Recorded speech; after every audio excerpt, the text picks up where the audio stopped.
사회지리 도서관의 와르츠 씨, 코교쿠 이즈키.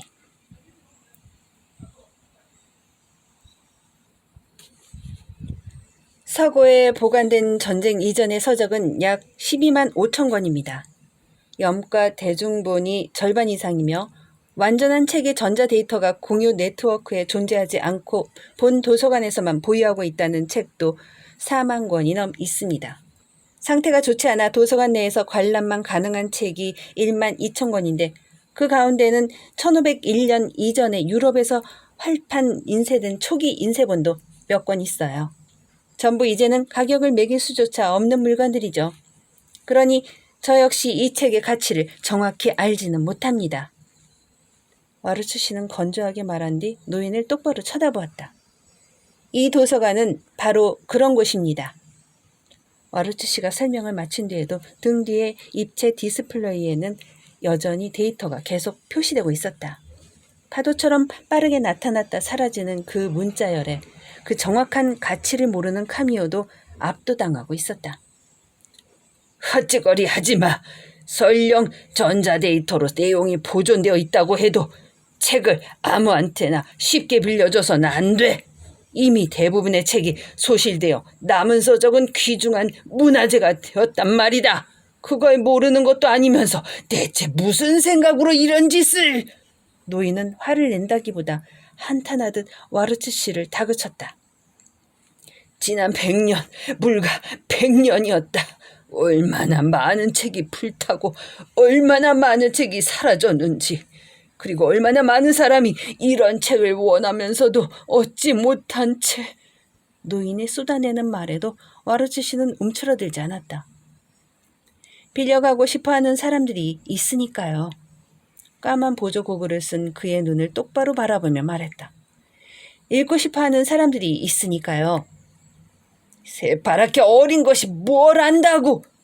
노인은 또 한 번 떨리는 주먹을 치켜들려고 했다. 카미오는 불길한 예감을 느끼며 목소리를 높였다. 와르츠 씨! 사토미 씨는 이미 경비원을 데리고 나가 그 자리에 없었다.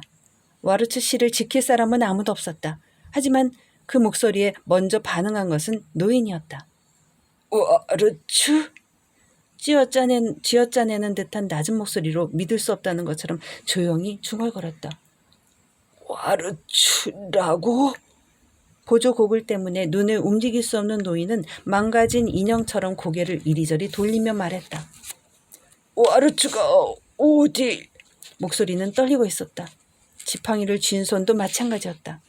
겁을 먹은 듯이 당혹스럽던 듯이. 와르츠 씨는 무언가를 알아차렸는지 중얼거렸다. 역시 제 아버지를 아시나 보군요. 그제야 노인은 와르츠 씨의 가슴에 달린 이름표에 얼굴을 가까이 댔다. 천천히 고글에 초점을 맞추는 동안 침묵의 시간이 흘렀다. 제 이름은 와르츠 유이. 이 도서관의 특별보호 사서관입니다. 과연 그 말은 노인에게 어떤 울림으로 다가갔던 것일까? 와르츠라는 이름을 처음 들었을 때처럼 망연자실하게 서 있었다. 설마... 노인이 갈라진 목소리로 중얼거렸다. 네가 기쇼에... 말은 더 이상 이어지지 못했다.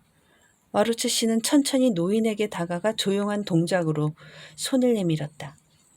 책을 돌려주시겠어요? 와르츠 씨의 말이 대체 어떤 작용을 일으킨 건지 카미오는 알 수 없었다. 하지만 노인에게선 조금 전까지 격렬히 타오르던 불꽃이 완전히 꺼져버린 것처럼 보였다. 천천히 떨리는 손으로 와르츠 씨에게 책을 돌려주었다. 정말로 기쇼의 딸인 거냐? 노인의 말은 비난이나 의혹이 아닌 애원처럼 들렸다. 딱히 부정해달라는 의미도 아닌 것 같았다. 정말로 그 녀석이 살아있을 때 가족을 얻었단 건가? 제발 그렇다고 대답해달라는 말로 들리기도 했다. 와르츠 씨는 눈을 슬며시 내리깔며 다시 한번 중얼거렸다. 알렉산드리아를 잊지 마라. 언젠가 카묘가 들었단 말이었다. 노인이 숨을 삼켰다. 와르츠 씨는 조금 울 것 같은 얼굴로 희미하게 미소를 지었다. 아빠의 말버릇이었어요. 상실한 것을 아쉬워하듯 자신에게 소중한 것을 드러내듯 와르츠 씨가 말하자 노인은 부자연스러운 동작으로 자신의 눈가를 감싸며 말했다. 매정한 놈 같으니라고. 그 자리에 있던 사람을 향한 말은 아닌 것 같았다. 이곳에 없는 누군가를 힐난하는 말이 공중에 흩어져 사라져갔다. 타이르는 것처럼, 위로하는 것처럼 와르츠 씨가 노인을 바라보았다. 고객님이 제 아버지와 아버지의 수집품을 소중히 여기신다는 건 잘 알겠습니다. 그리고 이어 말했다. 하지만 죄송합니다. 와르츠 씨는 어린아이 달래듯 조용한 목소리로 말했다. 아버지의 책은 전부 제가 물려받았습니다. 얼굴을 든 노인은 딴 사람이 된 양 힘없이 양손을 뻗었다. 알고 있는 게냐? 그리고 와르츠 씨에게 매달리듯 말했다. 이대로 가면 이 세계는... 노인은 떨고 있었다. 그 떨림의 의미를 카미오는 알지 못했다. 그러나 검버섯 투성이인 얼굴에 선명한 공포의 표정이 떠올랐다. 노인은 목소리를 쥐어짜냈다. 책은 죽게 된다. 마치 구원을 바라는 것 같은 목소리였다. 와르츠 씨는 가슴에 책을 끌어안으며 안심시키듯 자신있게 대답했다. 책은 죽지 않아요. 그러더니 아름답게 미소 지으며 이어 말했다. 다들 이렇게나 책을 사랑하고 있잖아요.